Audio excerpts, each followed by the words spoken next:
The date was November 29, 1989. A quiet evening was settling over the town of Eupen, near the German border of Belgium. The air was cold and crisp, just typical for late autumn.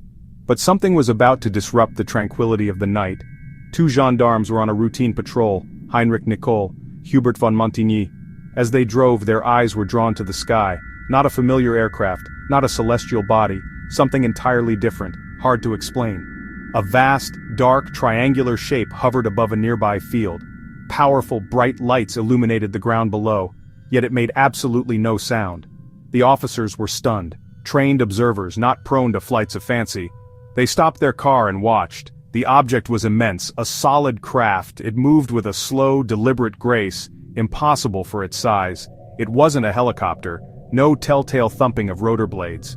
For nearly 2 hours, the officers followed the craft toward the border, relaying observations back to headquarters. They were not alone.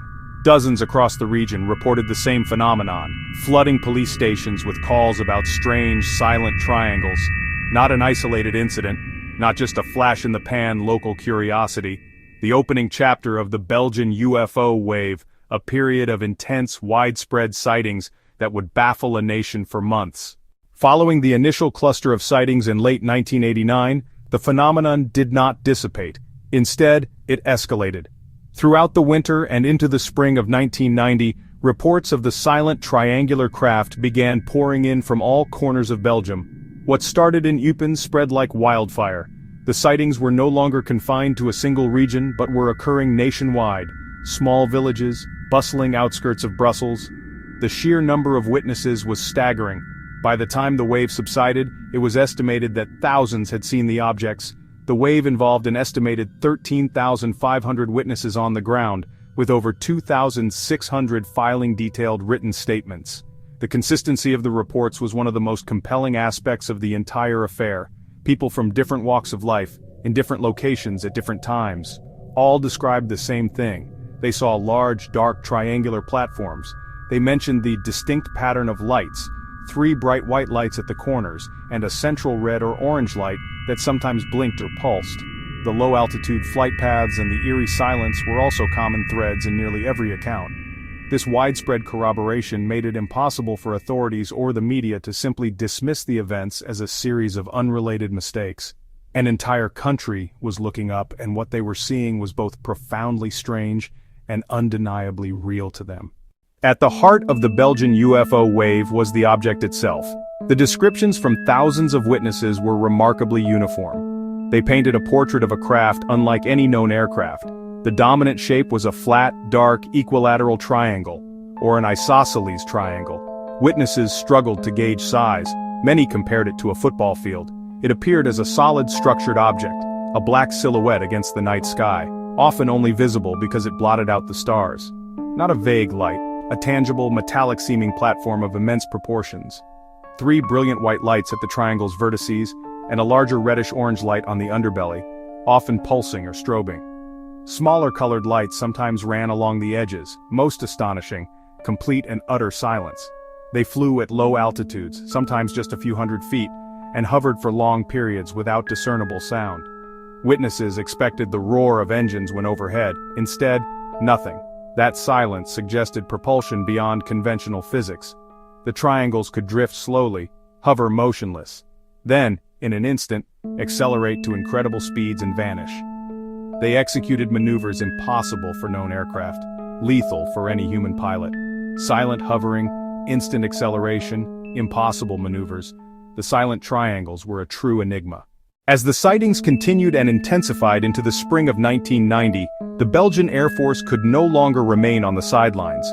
The sheer volume of credible reports and repeated incursions into controlled airspace demanded a military response.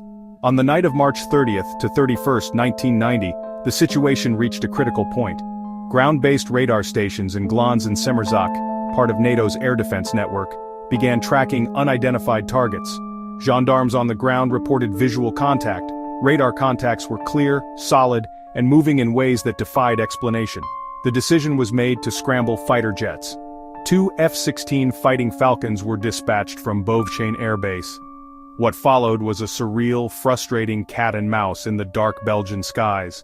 The F-16 pilots were experienced, but they were chasing phantoms. Several times they achieved radar lock-on. The targets showed as distinct, diamond-shaped symbols.